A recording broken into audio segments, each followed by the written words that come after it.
So let me just formally thank you for coming. We are very pleased to have you here to talk on this very important subject of the history, the idea of the Anthropocene. This is, of course, a very pressing set of questions and topics, and the idea of the Anthropocene has become ever more important in academic and public discussion.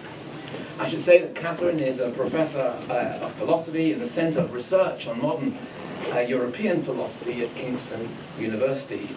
Catherine's doctorate was obtained under the supervision of Jacques Derrida, no less, and Jacques-Luc Marion, and since then she has published widely in French and pretty widely in English. And I'm just going to mention a few of the English titles here, because a long list is not going to be remembered anyway, but they're fantastic titles. Most recently, 2013, Self and Emotional Life. 2012, look how they come, Ontology of the Accident. 2011, the Heidegger Change on the Fantastic in Philosophy. And going back a bit, because I just had to include this one, Counterpath, Traveling with Jacques Derrida, a book I haven't read, but again, you told me it's a fictional book, a sort of reconstruction of a journey with him. And there are many more publications besides. We are really pleased you're here. Thank you for coming. If there's anything to do to make you more comfortable, let me know. But in the meantime, please give Catherine a very warm welcome.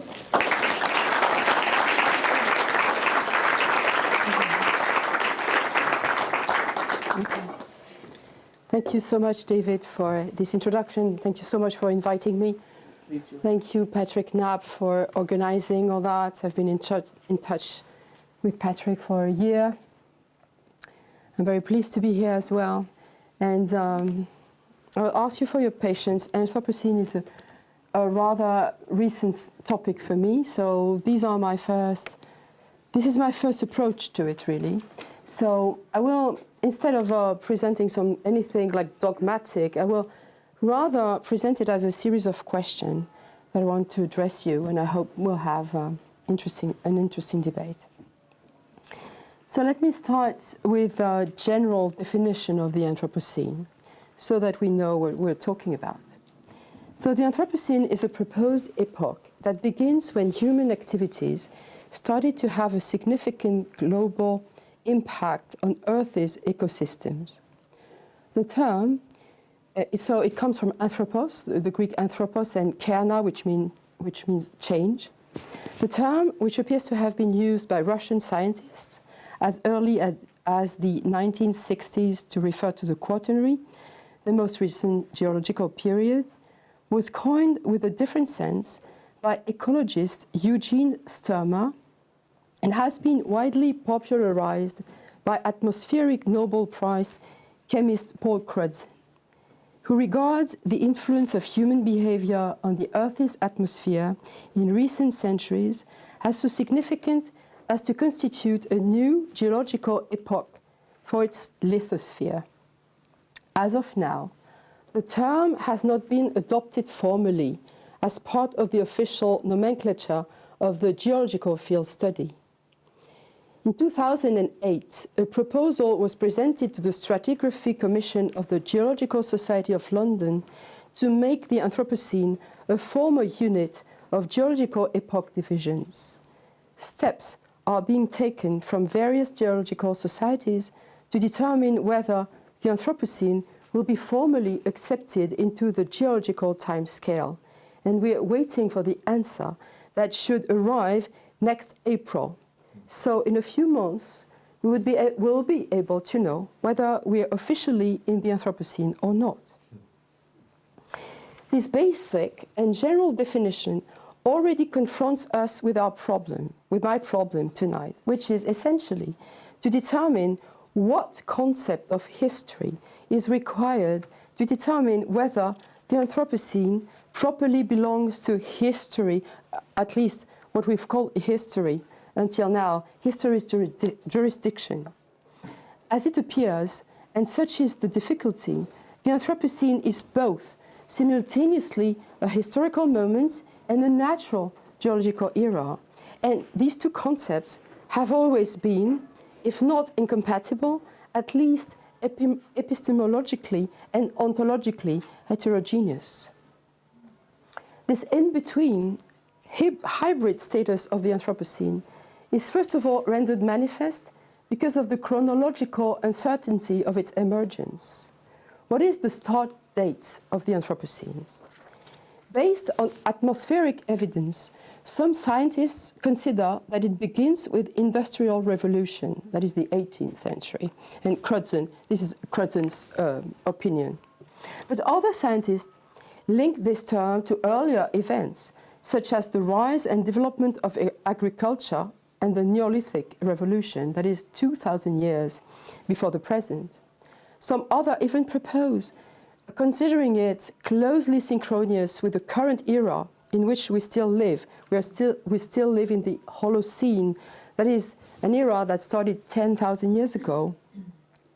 So in that sense, the Holocene would thus already be the Anthropocene. There are still several other suggestions for dating the Anthropocene, but this lack of unity or agreement about chronology is not the result of ignorance or absence of scientific evidence, but pertains to the fact that such a moment is intermediarily located between history and nature, and we just don't know how to approach it. So, if the answer is positive, that is, if the Anthropocene Working Group tells us that we are officially in the Anthropocene, it will be obvious that this status of geological epoch will also determine the historical representation as well as the social and political meaning of the events occurring in it. In other terms, the new geological era will not and cannot have the neutrality and asubjectivity characteristic of geological eras in general. At the same time, reversely, and such is the issue, it appears that the anthropos, that is the man of the Anthropocene, because it is becoming a geological, that is a neutral and asubjective entity, will contradict the non-neutral nature of the Anthropocene. So the Anthropocene will situate the human being itself between nature and history. Thus, it will be active and passive at the same time, producing and undergoing the damage to nature, including its own. All of these issues lead to questioning both the possibility and the necessity of elaborating a new concept of history, in which nature would play a new part, and which is certainly not reducible to that infamous notion so often used in ecology of environment. In reality, this new concept of history is already well on its way to being realized. A dramatic change is occurring in the historical sciences concerning precisely the meaning of the term historical. Up until now, history has always meant human history, in opposition to natural history. Human history, as we know, has two main characteristics. It is made up of events, not of phenomena, and it entails a specific type of awareness that the French call historicité, that is the awareness of being historical. Consciousness of history is not separable from history itself. The historicité of man provides him with a representation of himself as a subject, irreducible to its natural, empirical determination as a living being. Historicity entails memory, capacity to change, and responsibility. Such a notion of history, also defined as human history, in opposition to natural history, is currently undergoing a profound mutation, and this happens because of the issues raised by the Anthropocene and its core question, that of global warming. If we rapidly and very sketchily distinguish three main mutations undergone by the concept of history between the 19th and 20th century, that is, world history, Weltgeschichte, or rational teleology, second, dialectical materialism, and third, more recently, post-colonial history, we see that the concept of history that emerges at the epoch of the Anthropocene certainly preserves something from these three perspectives, but at the same time operates in a rupture with them. The reading of Hegel, the Marxist critique of capitalism, as well as the critique of colonial resurgences or reminiscences in the post-colonial era, have to be pursued. But it is not certain that the meaning of the global implied in global warming has exactly the same meaning as the global of globalization. Consequently, the subject of global warming cannot be seen any longer as a citizen of the world or a proletarian subject or even a subaltern subject. It is perhaps not a subject at all anymore, even in the form of a deconstructed or criticized subject. In order to analyze these issues, I'll proceed to a confrontation between two different points of view regarding the current transformation of history and the subject of history in the age of the Anthropocene. According to the first, the Anthropocene forces us to consider the human as a geological agent. The concept of history that results from this must be then centered around the geological elements of nature. It is lithospheric. It is a lithospheric concept of the subject. According to the second, the Anthropocene leads us to consider the human as a biological agent. The concept of history that results from this must then be centered around the biological dimension of nature. It is biospheric. A representative of the first line of argument will be Dipesh Chakrabarty, professor of history at the University of Chicago and a remarkable researcher on the relationship between the Anthropocene and history. As his now famous and often discussed article, The Climate of History, 4 Theses, testifies. A representative of the second line will be Daniel Smale, a professor of history at Harvard who wrote the important book called On Deep History in the Brain. After developing the two positions, I will try to look for some intermediary standpoints, as it seems, according to me, that the two approaches may be seen as complementing one another. The common points of departure between the two historians is the necessity, first of all, of ending the concept that history proper would start at a certain moment of time, that is, after prehistory. That is, after the epoch to which prehistory is supposed to have put a gradual end, namely mere biological evolution, that history would come after biology. Against that concept of prehistory, it is necessary to state that history commences as and with deep history.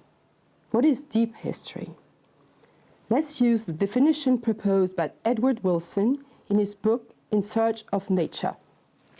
Quote, human behavior is seen as the product not just of recorded history, 10,000 years recent, but of deep history, that is the combined genetic and cultural changes that created humanity over hundreds of thousands of years. End of quote. Between deep history and recorded history, there would not be any intermediary zone, such as prehistory. Rather, recorded history would be a prolongation of deep history, involving the same intertwining between evolution and culture. Such an intertwining is itself malleable and transformable, but never disappears or wholly yields to change over time. But on the problem of deep history, Chakrabarty's and Smile's positions are not the same, so I will first present Chakrabarty's one. According to him, Chakrabarty, the interaction between biology and history is not the genuine point of departure of deep history. Hence, it is not the biological, but the geological that has to be underscored. The becoming geological of the human. What does that imply? The main claim of Chakrabarty's article is, I quote, the collapse of the age-old humanist distinction between natural history and human history. He writes, quote, the traditional concept of history implies a disavowal of the fact that nature can have a history. It presupposes a strict border between pure contingent facts, natural ones, and events understood as acts of agents. Croce, for example, claims that there is no world but the human world. And Chakrabarty goes on quoting the French historian Fernand Braudel in his book The Mediterranean and the Mediterranean World in the Age of Philip II. He says that Braudel rebelled, he was the first historian who rebelled against such a vision by taking into account the specific temporality of the Mediterranean natural environment, the soil, the biosphere, etc. But still for him, as Chakrabarty demonstrates, such a history that he calls slow, histoire lente, is a history of constant repetition, ever recurring cycles. The time of nature, even in Braudel, is still seen as purely repetitive and mechanical, deprived of any agency or eventual power. According to Chakrabarty, such a contention is not sustainable any longer because the age of the Anthropocene teaches something already widespread in the literature of global warming, that is that the overall environment can sometimes reach a tipping point at which this slow and apparently timeless backdrop for human actions transforms itself with a speed that can only spell disasters for human beings. The reality of human-induced climate change challenges the relationship between man and nature, conceived as the relationship between man and his environment. What we now have to take into account is the newly acquired geological agency of humans. Climate scientists posit that the human being has become something much larger than a simple biological agent the simple biological agent that he or she has always been. Humans now wield a geological force. Naomi Oreskes, for her part, declares, for centuries, scientists thought that the Earth's processes were so large and powerful that nothing we could do could change them. This was a basic tenet of geological science. The human chronologies were insignificant compared with the force of geological processes. And once they were, but no more. There are now so many of us cutting down so many trees and burning so many billions of tons of fossil fuel that we have indeed become geological agents. We have changed the chemistry of our atmosphere, causing sea level to rise, ice to melt, and climate to change. There is no reason to think otherwise. And I quote Chakrabarty, he affirms, biological agents, geological agents, two different names with very different consequences. For it is no longer a question simply of man having an interactive relation with nature. This humans have always had, or at least this is how man has been imagined in a large part of what is generally called the Western tradition. Now, it is being claimed that humans are a force of nature in the geological sense. This situation, the becoming geological of the human, enhances a very specific act of consciousness, or one all the more strange in that it marks the absolute limitation of consciousness. The man of the Anthropocene has to perceive its own force and power of agency as being lithic, that is non-human. As we said earlier, one that is deprived of all intentionality, as in a new Stone Age, is to be understood as a kind of stony kind of becoming that is neutral, indifferent, and unmotivated, as are all geological changes. The consequences of such a situation are essentially political. First, because, as I said to begin with, the phenomenon of global warming is not entirely reducible to that of globalization. Globalization concerns the world, global warming concerns the Earth. The forces at work in both cases are not exactly similar, even if they tend to fuse most of the time. Globalization is essentially a matter of economy. Global warming is, of course, a major consequence of global capitalism. But what has to be taken into account, once again, is that the social essence of economy and politics deletes itself in the neutrality of the geological. The Anthropocene cannot be entirely equated with what some scientists call the Capitalocene. This means that global warming, second, cannot be read only in the light of the critique of capitalism. In that sense, Marxist analytic tools are not entirely sufficient. Post-colonial critique is also limited to the extent that it does not take into account the redefinition of the human as a geological force. A new framework is then needed that departs from, even if it does not break with, Western traditional Marxist and post-colonial definition of history. And my third point is because, fundamentally, these three approaches share a vision of history as something not necessarily theological, but at least intentional, which supposes the presence of actors involved in political struggles, fighting for recognition or justice, well aware of the forms of the domination that they are revolting against. Comparing climate change or global warming to nuclear war, Chakrabarty writes, a nuclear war would have been a conscious decision on the part of the powers that be. Climate change is an unintended consequence of human actions. So what does he mean by all of this? And what does he have in mind? Because he's a historian he's a post-colonial historian. So what does he have in mind when he declares that the solution of global warming, if any may exist, cannot entirely be a matter of political decision? And we were talking about the French COP that took place in Paris recently. According to him, that kind of political meeting won't really be efficient to deal with the Anthropocene. Again, it is not, of course, an option for him to disavow the part played by man in the current ecological situation. But the problem concerns, once again, the type of consciousness requested by such a responsibility. The transformation of the human into a geological force interrupts the very structure of consciousness, that is, the structure of reflexivity.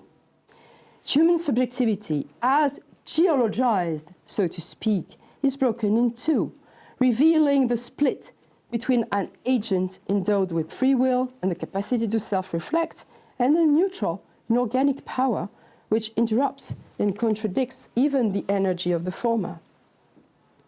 It means that the man of the Anthropocene is not only a living being, but a living being partly transformed into a non-living and non-dying assemblage, a force alien to finitude even, indifferent, neutral, non-human in that sense. It is as if man had become structurally alien by want of reflexivity to its own apocalypse. So this was the Chakrabarty point of view. I now move to the second one.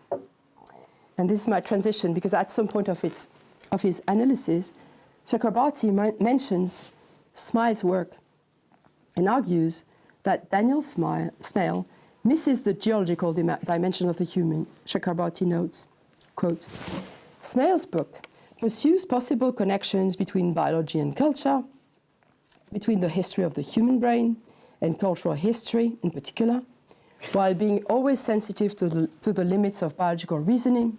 But it is the history of human biology, and not any recent thesis about the newly acquired geological agency of humans, that concern smell. So this is the critique, that Smale's analysis would remain too rooted in biology and not in geology. Before entering the discussion, I will first turn to Smale's concept of deep history.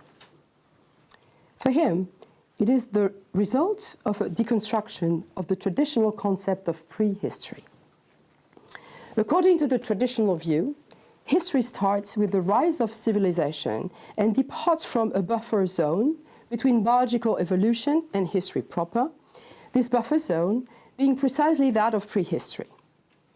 If we understand history, as Wilson suggests, and I quoted him in the beginning, as the originary interaction between the genetic and the cultural, then history proper, according to Smale, starts with hominization and the buffer zone disappears.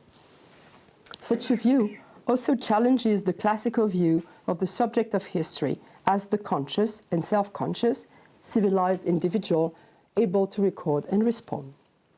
I quote Smale: "Historians, for all intents and purposes, still regard deep history as prehistory, the time before history. As Mott Green has noted, prehistory is a term that modern historians have been reluctant to let drop.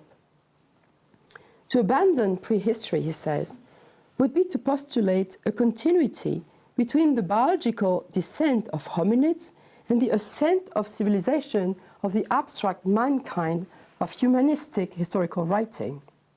Prehistory is a buffer zone.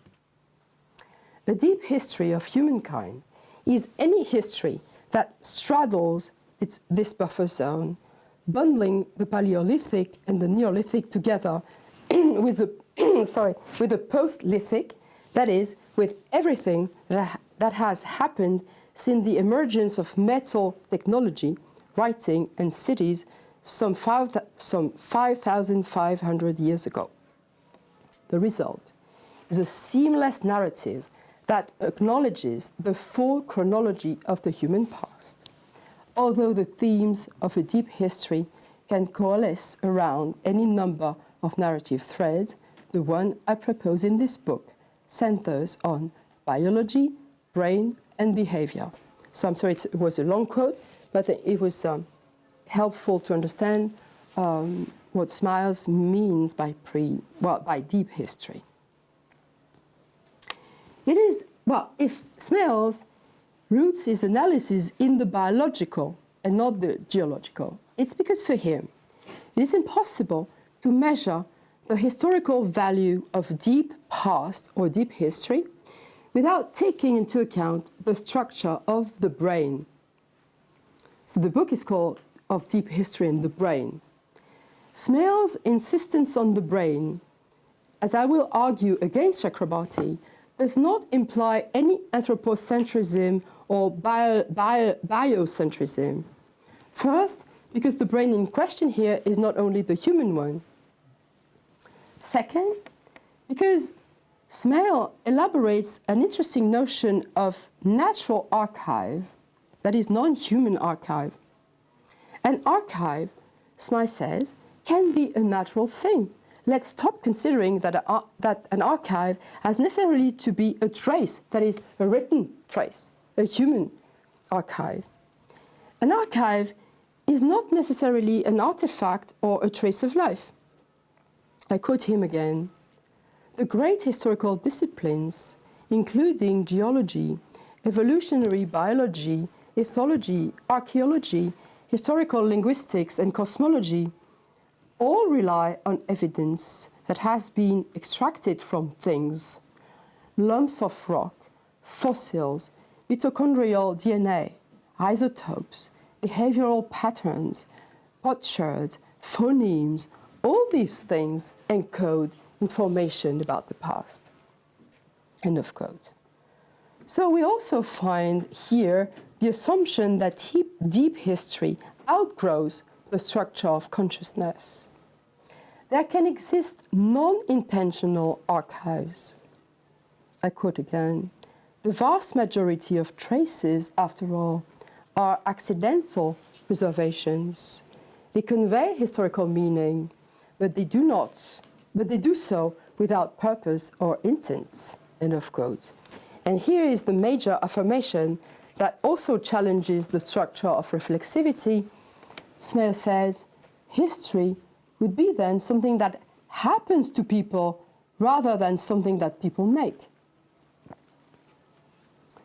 Biology, in a certain sense, always includes the geological dimension of the human. The science of deep history is then inseparable from the discipline called archaeology of the mind, or cognitive archaeology. Archaeologist Lambros Malafouris, in his book How Things Shape the Mind, argues in favor of a materialist approach of the interaction between the biological and the cultural. He affirms that the interaction between the brain and its environment is not human necessarily, but takes place through things, through matter, that is also through the inorganic and the geological. It is a non-representative vision of interaction between man and the environment, which requires no subject-object relationship, not mind seeing in advance what has to be made or fabricated. I give you one quote from Malafouris: the cognitive life of things is not exhausted by their possible causal role in shaping some aspect of human intelligent behavior. The cognitive life of things also embodies a crucial, inactive, and constitutive role. To conclude on that point, we see that Smiles and Malafouris' approaches to brain-environment relationship are not strictly biological, but involve, as a central element, the inorganic materiality of things. Deep history, conjoined with archaeology of the mind, extends the brain well beyond reflexivity and consciousness, but also, and perhaps, and this is what interests me, beyond the biological. Of course, it remains that Chakrabarty would not be convinced by these arguments. Even if not anthropocentric, even in thing and inorganic matter oriented, even if including at its core a neutral, irreflexive, non-representative type of interaction or cognitive assemblage, the conjoined point of view of deep history and archaeology of the mind still takes the living being in general and the human in particular as points of departure. For him, for Chakrabarty, deep history starts much earlier. Even if he never mentions the name, Chakrabarty's perspective is very close to that of French philosopher Quentin Meillassoux in his book After Finitude. Meillassoux argues for a non-correlationist approach to the real that would not lay foundation on the subject-object relationship at all, and would totally exclude the presence of the human on Earth as a starting point for thinking. There exists a mode of exploration of deep past, or the extremely deep past, that does not even consider the emergence of life in general as a beginning. Deep past then becomes an ancestrality devoid of any ancestors. Deep past then becomes an ancestrality which is much older than any kind of past we can represent. I quote Meillassoux. He writes, "I will call ancestral any reality anterior to the emergence of the human species, or even anterior to any recognized form of life on Earth." End of quote. The archive here is not even the object, not even the thing, not even the fossil, but what he calls the Archaea Fossil. Another quote, "I will call Archaea Fossil, or fossil matter, not just materials indicating the traces of past life, according to the familiar sense of the term fossil, but materials indicating the existence of an ancestral reality of event, one that is anterior to terrestrial life." This point of view, because according to Chakrabarty, this is what we are, the non-human in the sense of something which is much anterior to the human itself. So this point of view, which radically transgresses life, radically transgresses the human gaze, the very possibility of digging, transgresses the very possibility of digging or excavating the ground,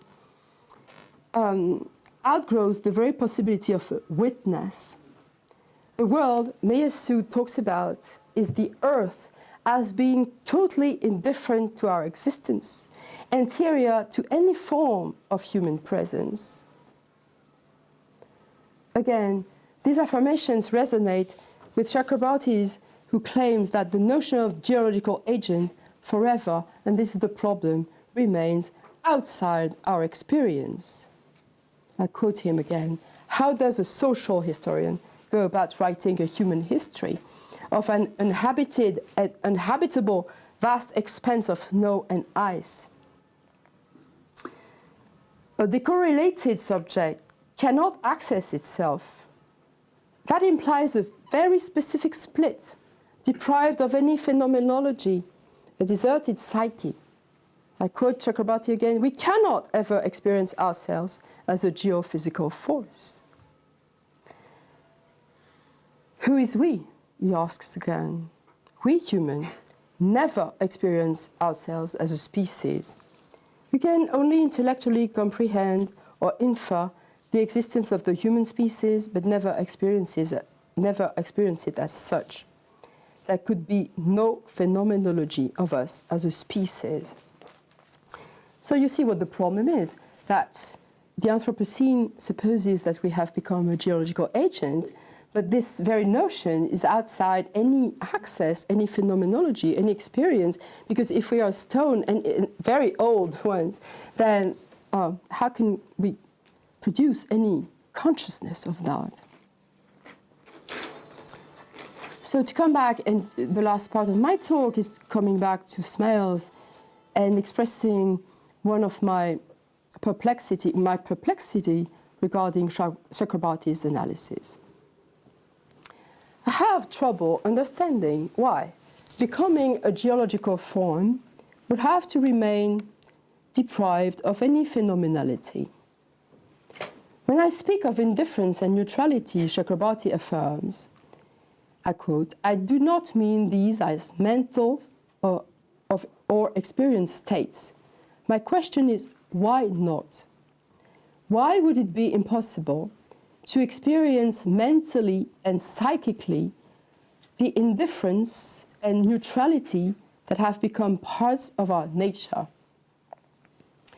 Deprived of any empiricality, deprived of any mental or psychic effects, the assumption of the human as a geological force remains a pure abstract that is still transcendental argument, and in that sense very traditional. It is at that point that the brain asks for recognition. Is not the brain the locus of this paradoxical experience we are looking for here? The intermediary space between consciousness and suspension of consciousness. This point brings us to one of the most important and interesting aspects of Smail's analysis, which is the theory of addiction. And this will be the last part of my talk once again. The constant interaction between the brain and the environment is essentially based on brain-body states alterations. The brain maintains itself in its changing environments by getting addicted to it. And we have to understand addiction in the proper sense, that of a psychotropy. That is a significant transformation or alteration of the psyche. These altering effects result from the action of neurotransmitters, I quote Smail, such as testosterone and other androgens, estrogen, serotonin, dopamine, endorphins, oxytocin, prolactin, vasopressin, epinephrine, etc., and so on, produced in glands and synapses throughout the body. These chemicals facilitate or block the signals passing along neural pathways. Such chemicals, which determine emotions, feelings, affects in general, can be modulated according to the demands of the behavioral adaptation they make possible. adaptation here is two-sided. It is, of course, adaptation to the external world, but it is also the adaptation of the brain to its own modification. We may then argue that the neutrality that Chakrabarty talks about might determine a new psychotropy, a mental and psychic experience of the disaffection of experience. In other terms, I think that what Chakrabarty is talking about, that we have to understand that we are becoming a neutral force, necessitates a new form of addiction. As if the man of the Anthropocene had to become addicted to its own indifference. Such a psychotropy could precisely fill the gap between the transcendental structure of the geological dimension of the human and the practical disaffection of historical reflexivity. The psychotropy caused by neurotransmitters allows Smale to speak about adaptation as an addictive process. I quote, "The mood-altering practices," he declares, "behaviors and institutions generated by human culture are what I refer to collectively as psychotropic mechanisms." Psychotropic is a strong word, but not wholly inapt, for these mechanisms have neurochemical effects that are not at all dissimilar from those produced by the drugs normally called psychotropic or psychoactive. Another quote, "Psychotropy comes in different forms, things we do that shape the moods of others, things we do ourselves, things we ingest." We can distinguish here between autotropic and allotropic psychotropic, that is, addictive substances and practices acting on the self, and addictive practices acting on the others, political addictive practices. Among the former, according to Smale, coffee, sugar, chocolate, and tobacco, which first began circulating in Europe in the 17th and 18th centuries. All of these products have mildly addictive or mood-altering properties. To this one, we will also add later alcohol and drugs. Among the second are states of alienation, domination, subtraction, and destruction. Smale reminds us that the current meaning of the term addiction emerged in the late 17th century. I quote, "Earlier, the word had implied the state of being bound or indebted to a person, to a lord, for example, or perhaps to the devil." This old meaning helps us understand what allotropy is. Psychotropic addictive chemical mechanisms can also be induced in subjects out of power excess and abuse of domination. On the other side, we find stress caused in context of dominance and all modalities of paradoxical attachment to suffering. The last quote, "Humans possess relatively plastic or manipulable neural states and brain-body chemistries, so that mood, emotions, and predispositions inherited from the ancestral past can be violated, manipulated, or modulated." It would then become possible to understand climate change as a result of this interchange between autotropic and allotropic addictions, domination, and alienation. All important changes in deep history, like the passage of one age to the other, has always produced new addictive processes and chemical bodily states modulations.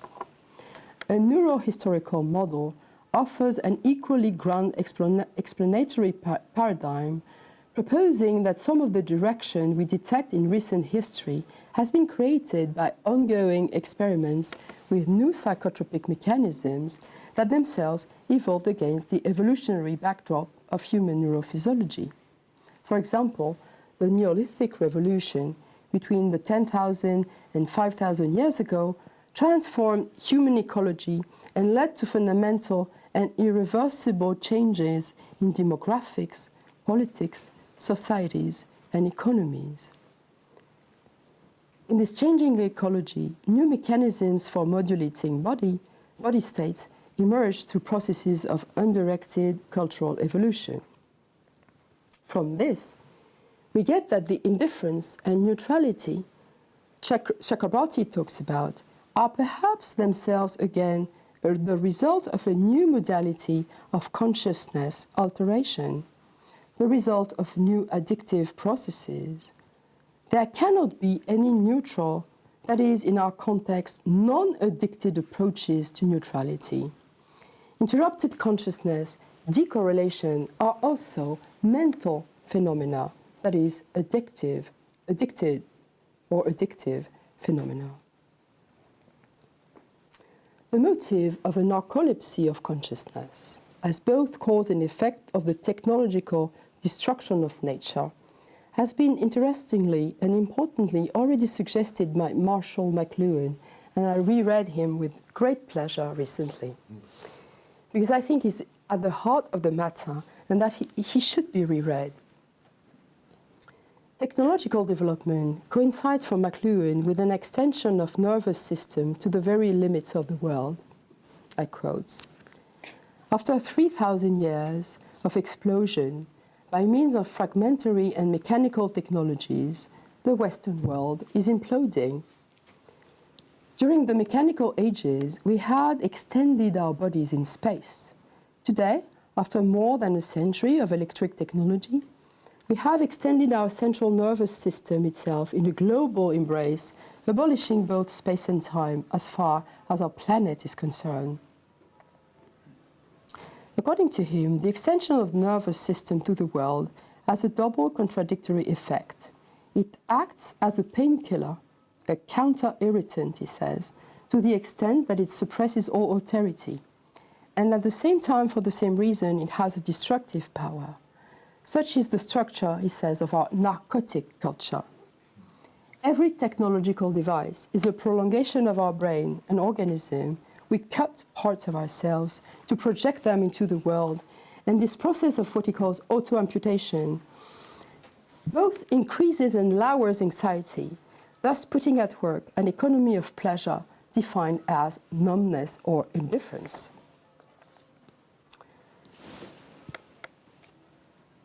I give you another quote of McLuhan before I come to my conclusion. Physiologically, he writes, "There are abundant reasons for an extension of ourselves involving us in a state of numbness. Medical researchers like Hans Selye and Adolf Jonas hold that all extensions of ourselves, in sickness or in health, are attempts to maintain equilibrium.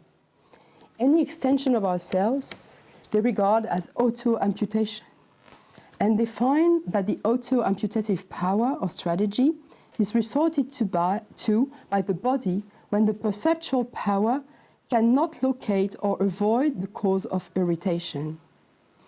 Our language has many expressions that indicate this self-amputation that is imposed by various pressures. We speak of wanting to jump out of my skin, or going out of my mind, being driven batty, or flipping my lid. It would be very easy to show that the structure of the extension precisely coincides with the logic of addiction and induces bodily state alterations via neurotransmission. Again, and this is what interests me, indifference and neutrality once again can be mental phenomena, even if their manifestations may seem totally alien to any mental or psychic structures. Again, it means that global change is a result of addiction, and the only way we can deal with it is to get addicted to it in a new way. Again, I don't think that the neutralization of consciousness due to its geologization can be thematized and theoretically brought to light without the intermediary of the brain. French philosopher Philippe Guattari, in his book The Three Ecologies, is perfectly right when he describes the ecological crisis as something which happens not only to nature, but also and simultaneously to subjectivity. In that sense, ecology always goes beyond mere environmental concerns. According to Guattari, there are three ecological registers: the environment, social relations, and human subjectivity. What if the man of the Anthropocene had to addict it to itself in an unprecedented way in order to understand its new status. What if we had to invent a new type of coffee, tobacco, chocolate, cocaine-like, in theory, in order to decorrelate? What if fantastic mode of thinking sublated classical ontologies? I now come to my conclusions. I started from two understandings and uses of deep history to analyze the re-elaboration of the concept of history linked with the age of the Anthropocene. According to the first, the anthropos, the human of the Anthropocene, is defined as indifferent and neutral, a stony-like instance. According to the second, the anthropos is an addicted subject, that is, an over-affected one, indifference on the one hand, craving on the other. I tried to demonstrate that there were in reality several meeting points between them. These two approaches, geological and biological, are only apparently opposed. Both of them express a paradox that constitutes a theoretical challenge, the appeal to human responsibility, demanded by the threat of global warming and climate change, relies on the paradoxical reminder of human natural irresponsibility. It would be more relevant to consider that we are exposed to history than to think that we make it. Species, neurotransmitters, geological layers, atoms, our molecular being is unintentional, immotivated, and we then have to understand that our responsibility is also a responsibility of this specific irresponsibility for something in us that cannot respond, even if it can be mentally experienced or phenomenalized. A new discourse on ecology is currently emerging, which avoids the dirge of bad consciousness and guilt, while at the same time it summons us not to deny our responsibility in paradoxically not dismissing our deep historical irresponsibility. I would like to give the last word to Guattari, who called ecosophy this new discourse, holding together social ecology, mental ecology, environmental ecology, and philosophy. He declares, I quote, that all sorts of other ways of existing have already established themselves outside of consciousness. Ecosophy requires the invention of a new way of that sort, a mental one. For its part, mental ecosophy will lead us to reinvent the relation of the subject to the body, the phantasm, to the passage of time, to the mysteries of life and death. The neutralization of subjectivity is not the end of mental state, but the necessary point of departure to collective re-singularizations, as he says, that is, also new collective struggles. Thank you for your attention.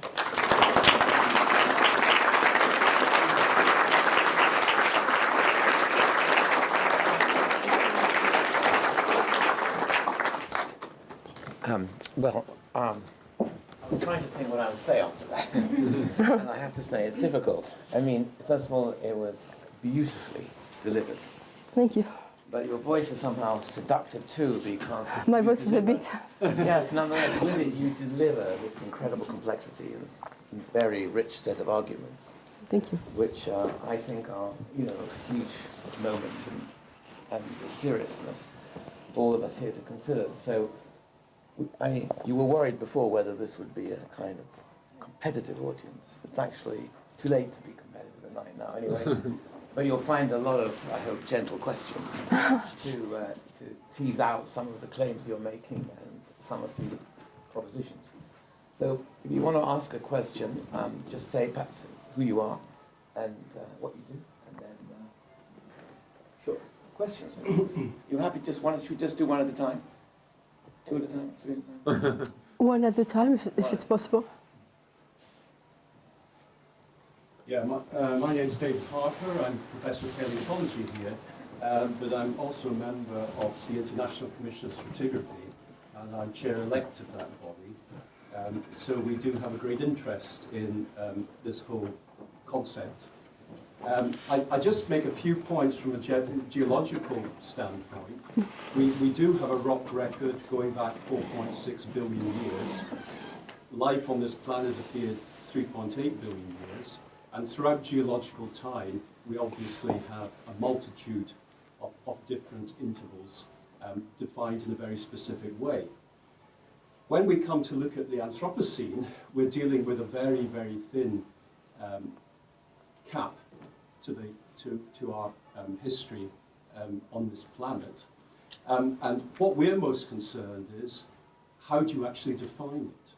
Because all the other geological intervals that we work with are defined in rock, okay, at a global stratopoint section, where we know precisely in the rock where this particular interval of geological time starts.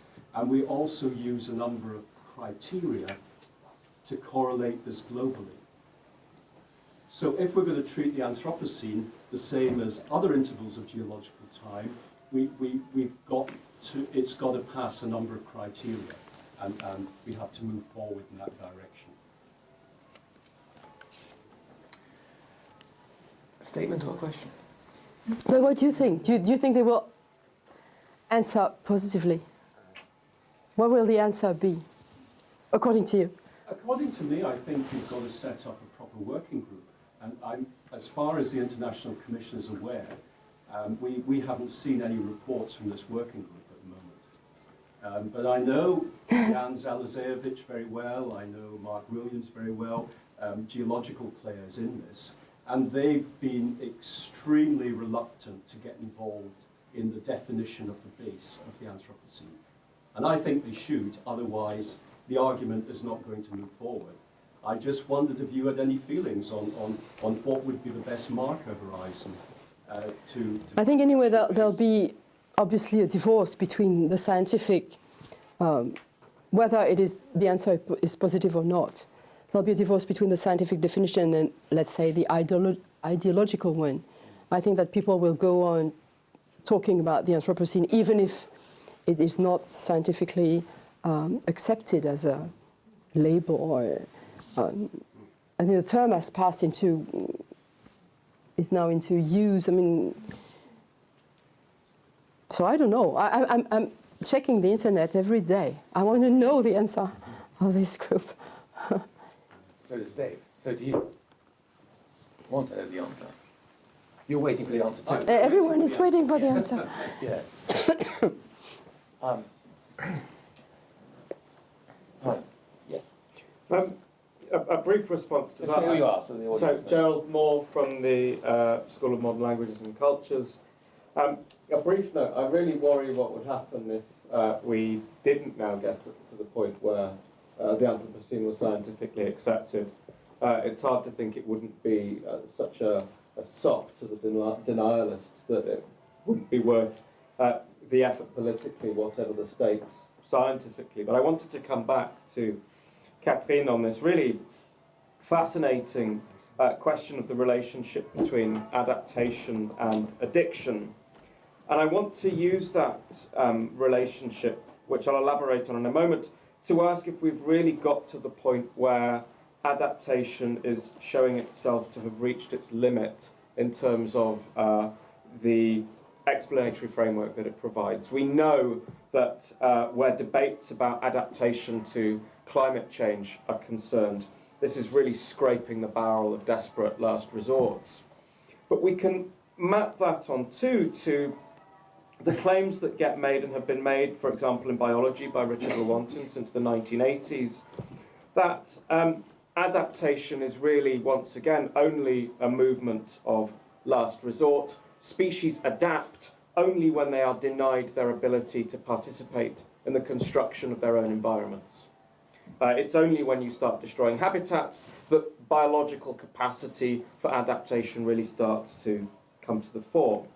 Now, on that point about not playing an active participatory constitutive role in one's own environments, that links really nicely to some of the arguments concerning contemporary addiction theory, where addiction is increasingly being linked to environmental dislocation. In other words, it is precisely when we are unable to participate in the construction of our own environments, that addiction really tends to kick in. It tends to kick in amongst those with no capacity to create an exit point from whatever social circumstance that they are presently trapped in. And indeed, it's now being recognised that this is precisely why the success rate of addiction therapy is so terrifyingly low at around the rate of 5% for Alcoholics Anonymous. It is because addicts are placed in circumstances where they do not participate in the construction of their own environment. So, having laid that out and having suggested then that there is a sense in which the addictive process of adaptation kicks in when we are already at a point of desperateness in some sense. The first question becomes, how much do we really want to be reliant on that adaptive process in terms of thinking about creating new addictions by which we might exit these increasingly impoverished, debilitated environments? And really, what kinds of addiction might we think of as ways of overcoming that addiction to consumption, which is very widely recognised as a symptom of the fact that we're all miserable and depressed nowadays, trapped in what David Graeber calls bullshit jobs, and consumption becomes a way out of that. So what kinds of consumption might we be, what kinds of new addictive habits might we be looking to get out of that? I'm trying to think, for example, if there'd be a way of inventing a cheap technology that made everybody love the taste of chewing carbon so we could find ways of eating the excess and depositing it somewhere safe. That's clearly fantastic rubbish. But it's a start. Anyway, sorry, I'll leave that there. Okay, thank you, Gerald. I mean, the point of my talk was to try to bring to light another discourse on ecology than the most usual one, which is we are responsible for this mess, and so we have to understand that measures have to be taken to put an end to this and that. And I tried to demonstrate that, in fact, what's happening at the level of ecology was essentially a new redefinition of the subject, of history, and of nature. And that if we don't do that, all the political decisions we can make will remain absolutely inefficient. And so the new addictions I was talking about were, first of all, I'm sorry to say that because it may be disappointing, but theoretical ones. I have no answer. Of course, we'll have to get addicted to new modes of life, to new ways of life, like, for example, stop traveling, wearing plastic, stop eating meat. We hear that every day. So these are the concrete new addictions we'll have to develop. But more fundamentally, the ones I'm interested in are theoretical. Like when Chakrabarty developed his thesis, he was attacked from all sides. Like, what? You're putting an end to your activity as a historian of the subalterns of, because he was such a great Marxist and then post-colonial historian. And he says, yes, at some point we have to invent a new definition of the subject. And this idea of the non-conscious subject, that we have to become conscious of the non-conscious. And this is the core of the new addiction I'm talking about. Like addiction to neutrality. I'm sure that some practical habits will follow from there. But for me, first of all, and this is what is lacking, according to me, in all political discourses, is this redefinition of the subject as split into halves which don't reflect each other. And the new addictions will start from there. I'm sure about that. With me. Eva Maria Nagan, the editor of Global Policy Journal. Just a quick weigh-in on Dave's point. I think what really struck me in the last 2 years, given that we publish a lot on climate governance, is the lightning speed with which the Anthropocene has moved into the discourse. I think it's too late now to reverse that. And it's used as much, it is used in the same, it's used as a heuristic in the same way as, say, Enlightenment is used. Even though sort of those people who know anything about the Enlightenment sort of screech around, like, but you can't possibly pack everything into one word, but you not know what's meant. And I think it's now used as a real shortcut. It means definitions are almost no longer used in practice in these articles. And I think it's too late to reverse that. We just, peer reviewers don't mind that. They know what's meant, in other words. And it's really the human agency, effectively, is really what's the core, at least in the political sciences. So just to say that, Yes, you're right. I think it's too late anyway to Sorry, do you want to answer, bring that to a question? Yeah, There's a it was couple of people something want else. to come in on Actually. what you said, but why don't you finish, Yes. please? So question following from Dipesh Chakraborty's point is, do you think we've now reached also a sort of, we're at a paradox now when, on the one hand, we keep saying that we need global collective action to tackle some of these big problems, but on the other hand, it just seems that there's now this insurmountable alienation between the individual and the species, where the individual confronts the species as precisely this neutral block, to such an extent as to bring back to my former point on the Enlightenment, where nature was something to be dominated, where it could be that what we're seeing increasingly in terms of the deep anger that many people feel on a particular side of the debate on climate, is this fury against the own species. And do you think we have now reached a new point, especially sort of coming from the Marxist tradition, where we have a new kind of alienation between human individuals and species? Yes, I think so. Perfect. Yeah, this is a very interesting question. I absolutely think so, and that's. And do you think there's a way out of that? Well, interestingly, many of emancipatory movements today take the form of the local emancipation, like, for example, Catalonia in Spain, or sovereignty of the individual against the global, in an emancipatory way. I think this is very interesting, and that in Paris, the COP meeting, it was a lot of the answers were every time individual. Was these women? This is what we do here in Africa with water. The solutions were always individual. So perhaps, and this is why I quoted Guattari in the end, because he says re-singularizations against, which means singularities against the global. So I think, yes, there must be a way of thinking of the debate between the individual and the global, not as necessarily neoliberalism or politics of the individual, but on the contrary, as something emancipatory. Disalienation, I think so. I don't know. There are two people who want to just come in at this point. Is that right?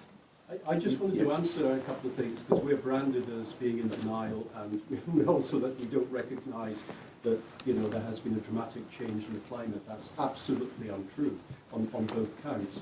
What the International Commission is doing, because it has to report to the International Union of Geological Sciences, which is the top governing body on the planet for geology, is that we are absolutely correct in the terminology we use. We treat the Anthropocene like we treat all the other series and epochs in the same way, in the way that we define them, in the way that we correlate them. And those are our arguments. It's not that we don't believe in the dramatic changes that have taken place in the planet, or we're in any way in denial, but we are charged with defining it in a particular way that's Yes, absolutely. consistent with all the other intervals of geological time. So I hope I've made that clear. You have. Yes, absolutely, absolutely.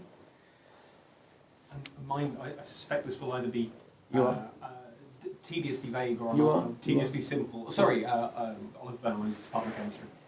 So it'll either be sort of an answer, tediously simple, or an answer would be vague, and it's my fault on poor phrasing by either ways. But how important, this applies to the Anthropocene and other terms as well, but how important or not do you feel it is that there's a kind of alignment and going forward together of these terms in a cultural context versus in a strict geological or scientific context? Does it, to what extent does it matter that they are used in the same ways between disciplines or recognised in one if they're being... Well, I'm not a specialist of these disciplines, but I can imagine, you can imagine as well, how conflictual it is becoming between historians, paleontologists, evolutionary scientists. I mean, it's a new war front. Everybody wants to appropriate what's going on. And so there's a kind of, neurologists, there's a kind of new epistemological battle, which is, of course, I didn't talk about it, but this is what it is at stake. Who can hold the master discourse on climate change? Who? It becomes a very polemical question because we are, as I said, in both a natural and a historical periods. Who can speak? And this scientific commissions is entirely made of geologists and climate change specialists. But of course, it has dramatic consequences on historical science. So I think that the meeting point, the theoretical meeting point, is also epistemological. Mm-hmm. There's someone here first. Yes, Stefan Scrimshaw, lecturer in theology and religious studies at Leeds University. This idea of the lithic, Mm-hmm. the indifference that comes from a kind of lithic consciousness or inorganic, it works not only for the discovery of deep history, deep past, but also the anticipation of deep futures. And of course, the flip side of Yes, of course, is that it allows us to imagine a post-human future. Absolutely. Inorganic. I should have said that, of course. And this is what really interests me, because I think that in some of the Anthropocene discourse there is I think there is an addiction, and there is a temptation to see that post-human future as some sort of liberation. And I'm thinking of the philosopher Claire Colebrook, who sees that as a sort of liberation for ethical thinking. But I'm suspicious of that. I think it is a liberation away from a political commitment to the present. So I think that this temptation towards seeing the human already as a fossil, already as the trace, as the archive of its own making, is a very depoliticizing discourse. And I wondered whether you also are concerned about that. Thank you very much. Yes, this is very true, and I'm totally concerned with that. And I must say that giving that kind of talk, I'm very going against my nature because this is really annoying. It is a depoliticization, of course, and you're quite right that is a projection in the future or in the past, which eludes totally the question of the present efficiency of our being in the world. And this is what has been reproached to Chakrabarti. And there's this book, The Shock of the Anthropocene, or the other one with Capitalocene. Instead of talking about the possible extinction of the human or the moment where the human didn't even exist, let's act here and now. Could I know that you want to come in just for a second. Could I just come in onto this conversation before we come to you? 'Cause I was listening to you a lot, and I was wondering how, if you're addicted, how do you change? And you have juxtaposed, to build a little bit on what you've said, I think, you've juxtaposed the discourse you presented here tonight to that one of rather foolish, not necessarily foolish, but perhaps ephemeral, taking responsibility of your actions, for example, going to Paris at the COP and thinking about these issues. I suppose as I've got older, I've moved from being a critical theorist to a liberal, and I'd like to say something for radical liberalism here, because taking responsibility for your actions is absolutely critical to the climate discussion. And in the last 30 years, the number of new state actors who've come into this discussion, like China, Ethiopia, and others in a very serious way. And so doing that, instituting policies which are deeply effective in some way, with huge challenges ahead, but at least setting out a pathway in a very significant way, is, to me, some testimony to a different language, you know, a different language of reflexive learning and adjusting. So reflexive learning, taking responsibility and acting, you might like saying. And of course, the forces ranged against that, the fossil fuel industry, our addiction to consumption, and all these things are overwhelming forces. Nonetheless, human beings are unable not to learn, to borrow a phrase from Jürgen Habermas, and in so doing, have the capacity then to reflexively appropriate and learn and move on. And that you see in the climate change discourse, in the shift in the nature of climate discourses across all sorts of different countries, with all sorts of different cultures. And I thought what's important about the COP is not that it's a panacea or a paradigm breakthrough, but it is definitely a learning moment, where the old ways of thinking about resolving climate, top down, bottom up, are reinvented and rethought. Have I missed the point? No, not at all. And I think that it is not a question at all for me to erase that dimension, which is essential, like all these new actions, well, what you define as a learning moment, and I think the COP was a historical moment. It was historic moment. It was very important. But the question that interests me is, obviously, we cannot consider that what is actually taking place is a kind of universal consciousness, like something which would be shared by Ethiopians, French, you know. It cannot be the reintroduction of a new universality, because this is what brought us to the destruction of nature. I mean, we cannot rely on these old concepts of the universal or the present or political action, because this is precisely what has led us to this mess. So the problem, I'm looking for different kinds of discourse, even if they seem very provocative and very annoying in a certain sense. But how can we go beyond this term that we cannot use any longer? Because, I mean, you were talking about enlightenment. Enlightenment is precisely what has led us to the point where we are. Of course, there's a global consciousness that is emerging, and I'm not denying that, and I'm quite happy that they made decisions about lowering the warming, etc. Of course, but we can perhaps theoretically, critically be a bit skeptical about these old concepts of responsibility, universality, the human, etc., which obviously led us where we are. So you asked me, how can we change through addiction? I'm asking you, how can we change using the same concept? How can we change conceptually? Afterwards, we could have a discussion. Yeah, okay. Because I don't think the Enlightenment caused climate change. I think climate change is the unintended consequence of a certain kind of industrialization. So you don't think it is linked at all with? I think it's more. I think it's more complex than that. I think. Yeah, it is complex, but still. I mean. But we have a room for argument. Yeah, what you were saying earlier, I think. Say who you are. Greg Mayatopoulos, a medical sociologist in Newcastle Medical School. I think what you were saying really is, is the kind of. I think what it requires is the reconstitution of new social imaginaries that describe new sets of or logics of Absolutely. The constitution of Anthropocene. However, to go back to what I want to say earlier on previously about the meeting point between different accounts, between the cultural, the geological, or the scientific, if you like.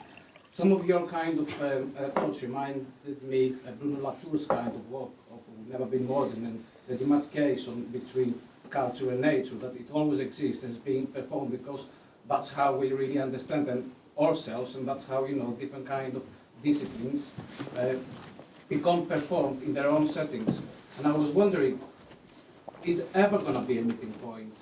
Because personally, I think that, you know, this kind of gap between translations, it's always going to be existed because it serves different kind of power games in different kind, you know, stakeholder groups, if you like. So A meeting point between. between the different explanations or accounts in terms of, you know, the constitution of the Anthropocene. No, I think it's totally controversial. It's the new political issue. I mean, it's very no. So this gap, it's there until we reconstitute the meaning and the concept. Even no, I think it won't really happen. But this is not what we're looking for. We're not looking for a consensus. We're looking for. Yeah, not the consensus of the agreement, but the reconstitution of it. And that's my understanding anyway. Mm-hmm. Yeah. Listen, it's getting late, and lots of you Okay. want to ask questions, and you've been very patient with us. But why don't we just take a whole? Do you mind take a cluster of questions now, so people who want to Okay, ask? So okay. And so let's just take 2 or 3. You can keep them short. Ryan Topper from University of Leeds. Thank you for that talk. So when you're talking about deep history, you talked about a non-human archive that happens not through inscription and sort of outside of authorship. And while I notice profound differences, I also notice profound similarities between the language you're using, also Derrida's conception of archive fever. And he also talks about a fever to archive, but also to destroy the archive simultaneously, which seems to relate to your conception of being formed, but the ability to radically destroy form as well. So while it seems that implicitly your talk is in dialogue with archive fever, I'm wondering if you could more explicitly talk about the differences. Can you hold that? Yes. Okay. Someone else is over here. I thought there were several hands. Any more questions? Because this then could be the last question. Okay. Would you be unhappy to be excluded? Okay, well, thank you. It's the last question. I answer. It's the last question, yeah. Okay. So thank you very much for that question. We talked about that yesterday already because we had a workshop. We talk in terms of hospitality. Yes, and the yes, trace. So it's very much related. Okay, so I'm absolutely certain that there are lots of crossing points between what Derrida calls the archive and what I was talking about, like this deep history. But let's say that in Derrida, nevertheless, the architrace or archivriting remains. You remember that of grammatology, he writes the term under a cross, archi under a cross, which means that it remains something which is ideal or transcendental. It remains something that does not really empirically exist. Okay? So it's a transcendental hypothesis, even if he writes transcendental under a cross. It's a kind, what Derrida calls the archi-past after Husserl is still very much a transcendental hypothesis. It means that perhaps it has never existed. What I was talking about is something which is absolutely, entirely empirical. You understand what I mean? Yeah. It is deep history, as it is as concrete as what we call prehistory. So we can date it, we can measure it, we can, rather than the archive or the architrace, is a kind of a condition of possibility, which means have no ontic kind of presence. So we have to measure, and I think this is another challenge, the difference between the archi as transcendental and the archi as empirical. Final thoughts from the audience? Well then, Anyway, thank you so much for your patience. no, well, thank you so much for your patience. I really thought it was a beautifully delivered Thank you. lecture through a set of very challenging and complex concepts around a set of issues which we all tend to have strong views of. And Of course. I can see, of course, that you are problematizing those and situating a discourse that we often have in a different place, taking it to a different place so that one might see things differently. And I mean, I know from the audience and the questions that it was just a great evening. We're really It pleased was a great evening for me we're too. pleased to have had you here. Thank you. Thank you for so coming. much.